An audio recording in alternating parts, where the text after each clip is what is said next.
আমি বলছি সে বেনামাজি, আর এটা অত্যন্ত খারাপ গুণ। সে আল্লাহর সামনে মাথা নত করবে না, এটা তার অহংকার। তুমি বলছো, তোমার আমি বলি, তোমার আমরা কেমনে বুঝে তেমন ছোট ভাই, এটা কিনলে অহংকার, এটা কিনলে খারাপ। আমি তোমার বলি, আমি একটা কোম্পানির মালিক, তুমি আমার কোম্পানির একবারে 5 কোটি টাকা দামের চাকর। কত কোটি টাকা দামের বেতন আছে না ভাই? এদিকে ছোটখাটো মানুষ, কিন্তু আমি হলাম মালিক। আমি বললাম যে এই আব্দুল জলিল সাহেব, আপনি বিকেল 3টা থাকবেন, একটু কথা আছে।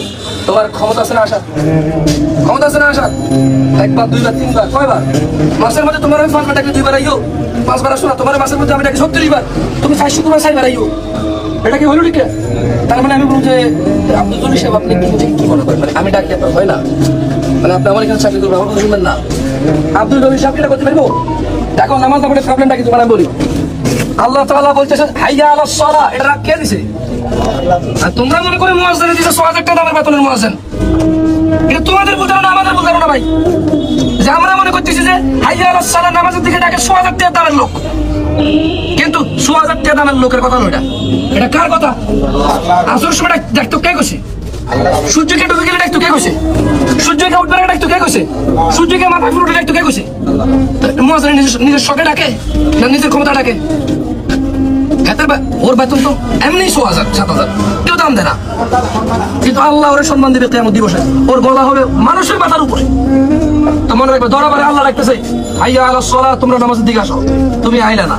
মানে আল্লাহ তোমাকে ডাকছে, তুমি আসো নাই, তো এটা কি অহংকার নাকি? অহংকার না, বুঝছো? তার মানে তোমাদেরকে বলে রাখি ছোট ভাইরা, তোমরা জীবনে যা করছো, আমি বলি না যে খারাপ খারাপ, তবে মনে রাখি ঈমান আনি শিরক মুক্ত, নামাজটা যদি ধরো ভালো হয়ে যেতে পারবা। আচ্ছা, তোমরা এখানে কজন আছো? 30 জন। তোমার একটা মজার কথা কই না, আমি আমার যে আল্লাহ সাক্ষী অহংকার করে উদাহরণ দিয়ে, আমার মতো জামশেদ মজুমদারের গড়ার টাইম নেই। কারণ দেখছেন তোমরা 20-30 জন যুবক এখানে কলেজে হলো, কেউ মাদ্রাসা ধরো, ভার্সিটি ধরো, ওই জন্য হাজবার মসজিদে যাই দে, অথবা হাজবার নামাজ পড়ি দে। আর মতো যে মোল্লারা হাজবার মসজিদে যায়, হাজবার নামাজ পড়ে, ঘরে হোক মসজিদে হোক, হাতে হাতে নামাজ পড়ে, হাতে তোমরা একদম রাইও। শুক্রবার তোমাকে কারো ক্ষমতা আছে উঠে যাবে, মানে তুমি বুঝো এর নামাজ পড়ায় যদি সম্মানিত, তুমি নামাজ পড়ি সম্মানিত। আমি বুঝতে পারছি। তোমাদেরকে আবার আমি বলে রাখি, তোমরা জনসমুদ্রে ভেসে যেও না, তোমরা জনসমুদ্রে ভেসে যেও না। মনে রাখবা, ইসলাম ধর্ম এরকম কোনো ধর্ম নয় যে বছর একবার আনুষ্ঠানিকতা ত্রাণ লাগবে চলে আইসো, মানে একটা হট্টগোল লাগছে চলে আইসো।